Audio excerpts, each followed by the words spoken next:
Hello ladies and gents. So, Daily Mail article released this couple days back, 5 days back, saying Phoebe Waller-Bridge is seen on the set of Indiana Jones 5 for the first time as she drags Harrison Ford out of a ditch in Sicily besides a boat full of Roman gladiators. As rumours emerge, the sequel will feature time travel. Now, I was asked about this on a live stream last night, and I couldn't remember what my source had said about this, and I said, no it doesn't. Or I hope it doesn't, or my source said it doesn't.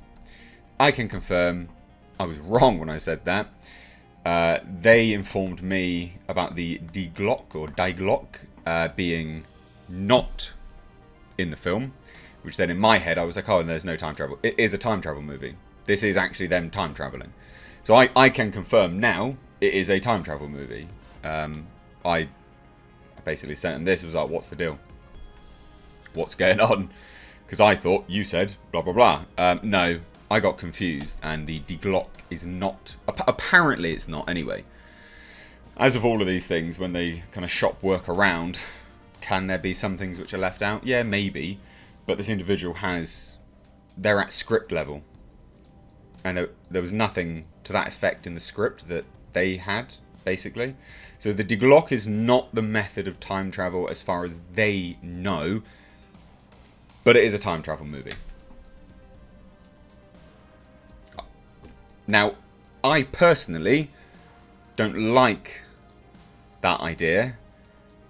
But my source did say it's a very good script and it is very, very Indiana Jones. And James Mangold is good. And a lot of people are really annoyed that he went on a tirade on Twitter. But he is good. He is good at making films. One of the films one of the only good films, I can't remember even what year it came out, but I think it was 2020, just before the pandemic and all this, like Ford versus Ferrari. Amazing film. 3:10 to Yuma. Logan. James Mangold is really good. So let's dive into this article. But basically, I can confirm it is a time travel movie from what my sources said. But the Die Glock is not the method of time travel as far as they are concerned. Right? I'm not sure how it's a time travel movie. They cannot reveal anything else, apparently. I don't know why, but they can't. So now, Phoebe Waller-Bridge has finally been spied shooting scenes for the upcoming Indiana Jones 5 with co-star leading man Harrison Ford, which has now also been delayed a whole year, which I'm really annoyed about. But a lot of people, I did a video on this yesterday saying, oh, Marvel Phase 4 has been delayed and so has Indiana Jones 5.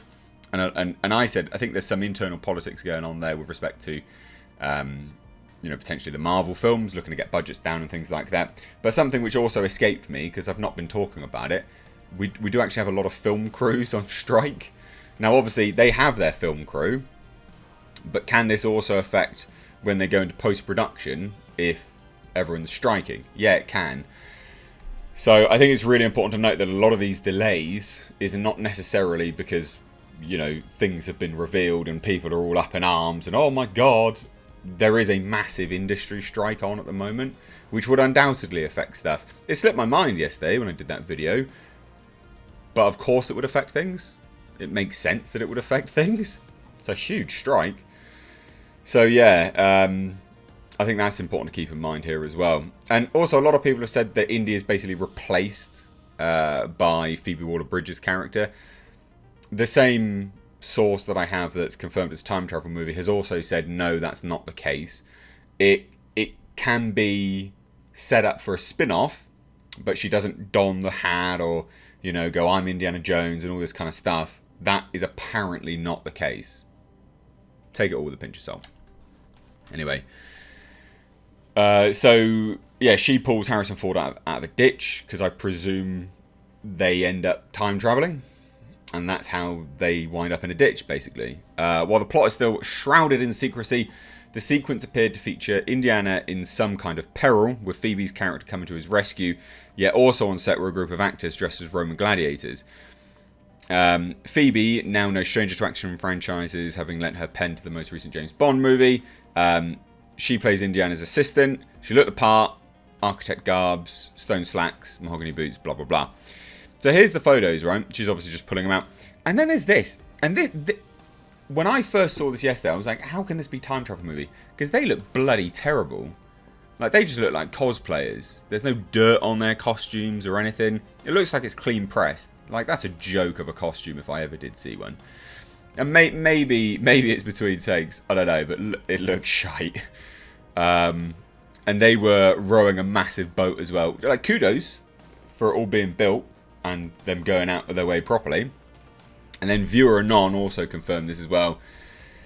And said that they heard a couple months ago that it was a time travel movie, and then they confirmed it as well, that it was a time travel movie. That was on October 13th. Actually, before this article was published, believe it or not. And again, you can see all these, you know, you can see all of this stuff here. So yeah, various eras. Apparently, that's where this will feature through this film. So, I mean, fine, I guess. Sure. Like, it looks fine. But then this, yeah, again, here's the gladiators rowing the... Do you see what I mean? The costumes look way too clean. Presumably, the scene sees Indiana jump from a plane with his assistant dragging him out of a ditch after landing on the ground, but also on set with the Roman gladiator-looking characters rowing a large boat on the nearby river, getting off and brandishing swords and shields. This comes after a leak online hinted that the film features time travel. But again, I'm confirming it does, as per my source anyway. We'll see. A lot of people will see Harrison Ford being helped out of a ditch as like, oh, woman power. I mean, he's fucking ancient. Of course he's going to be helped out of a ditch. I mean, it wouldn't be true to his age if he wasn't being helped out of that ditch, would it? Let's be honest. Like, my God. And honestly, I think they are damned if they do and they're damned if they don't with this film. They just should never have made it. It's one of those films that just should never have been done. Because he is too old. It is unbelievable. Hopefully it's going to be a good send-off for him, though. And then we see this, you know, this would make sense with the earlier sequences appearing to feature a younger incarnation of Indiana Jones and some sets decorated as if it were the war. Well, that was apparently just because they were looking to rescue Mads Mikkelsen's character. A Twitter rumour materialised this week suggesting that the action will partially take place in various eras in the past, and a Twitter account run by anonymous movie insider known to tease blah blah blah said, yeah, it's a time travel movie. By the way, this sounds nuts and unexpected, and I'm totally down for it. Last Crusade and Crystal Skull follow the Raiders formula to the letter. It's getting wacky, and playing with the format for the last movie could be really exciting. Hopefully. But I still don't... Personally, I'm just not a fan when franchises have to resort... And again, you can see the really clean costumes here. There's like some fading on the leather and stuff, but they're still really clean. I'm not a fan when franchises like resort to things like time travel. It's fine when a franchise always has time travel. But like... And it could surprise me. It could be really good. But there you go. What else can I say about it? It looks fine. Time travel, sure, whatever. Costumes are good. He looks like he's in good nick now. Because a lot of... Again, no idea why it was delayed so much. It could have been because of his injury, but he's on set now. Probably not the injury. It's probably more because of the striking. However, another piece of insider information. They are bringing people back that had worked on it previously for pre-production work. So there could be some mild rewrites going on. I think. But who knows? They might be changing some sequences. Because I know that some people that had been on pre-production stuff are being called back in to do other work. So I don't know. It's an awkward one. Who knows? But let me know what you guys think of this down below in the comment section. If you're new here, please do subscribe. If you want to support me further, we've got memberships and Patreon. And I've also got a second channel where I vlog and mess about with cars. I've got some interesting cars on that channel. Like, pretty rare stuff, actually. So check it out. It's in the description box. But thank you so much. Take care.